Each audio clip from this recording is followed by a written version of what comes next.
Alright, so let's see how this goes. I'm going to start off by sharing my story of going to prison. Seems like a story that I could share that would, I don't know, maybe, whatever it'll do for anybody. I don't know how it'll go. So I'll break it up into parts, that way it's not just one long drab thing. I will eventually tell what it was, the circumstances that landed me up in prison. But starting off, okay, so sentencing day. I go in dressed in suit and tie. I'm standing there and waiting to go my turn. And then, first off, we got probation. Then you got another guy gets probation. Another guy who wasn't showing up on time had a bench warrant put out, and then he got his the bench warrant taken off, and then he got probation. So it's my turn to go up to the judge.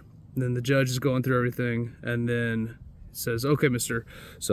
Knoll, why are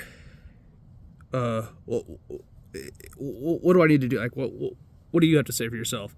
At this point, I am so fed up and so angry at the justice system for how they have just gone about this whole thing. The prosecutor, I'm just completely pissed off at.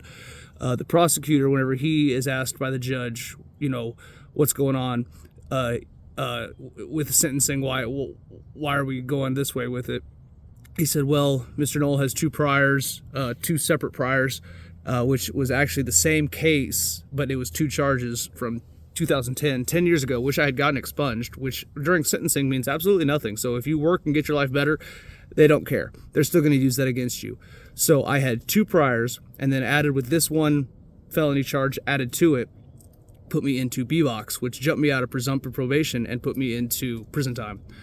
And I was looking at 31 on the high, 29 in the middle, and 27 on the low end of months time to do. The judge said, all right, Mr. Knoll, do you have anything to say for yourself? And like I said, at this point, I was just so furious with how this was going about. I said, no. And he looked at me again. He said, you have nothing to say? And I said, I disagree with the jury's decision, but I will accept my punishment. He looked at me with a almost disgust look and just kind of shrugged it off also and said, all right, 29 months. Right then and there I go. They take me back. I go to prison. First off, I have to spend off time in county while they send my general entry to KDOC, and then they will figure out what to do for me from there. So I spend 3.5 months in county waiting to go to prison. I've never been to prison. I've been to jail never really too long. I did one stay for about 23 days, and then after that, I've never really done a long time. So I was just being thrown straight into the deep end with this shit. Going through, it was at the tail end of COVID. I got sentenced January 7th, 2022.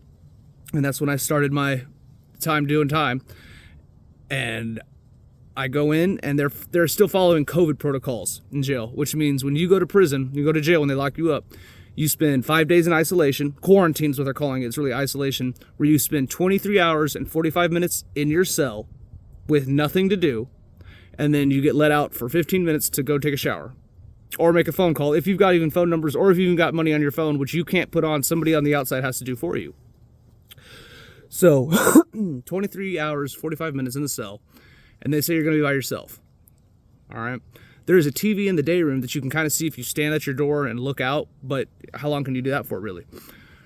So I'm sitting there, and about 2 hours into my first starting out, they bring in someone in, put them in my cell.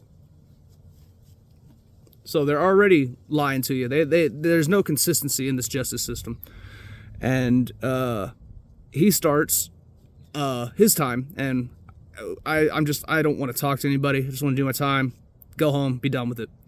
We then start talking about, midday of the second day being in there, and he's only in there for the weekend. He comes in on Friday at 5 and leaves at Sunday at 5, and that's how he's doing his time. He had like, I think 10, 12 weekends he had to do, and that was it for him, just in county jail.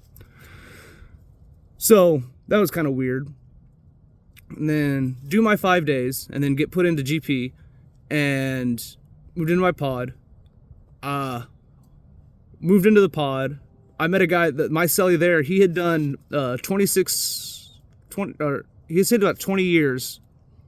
I think, anyways, he said he did a lot of time. He had done a considerable amount of time at Lansing Correctional Facility. And he kind of gave me the ropes, or showed me the ropes, gave me the rundown, told me how everything ran. He was a good dude. He was a cool dude.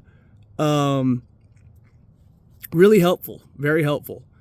And I will stop right there, and we'll pick up the story moving on to the next one.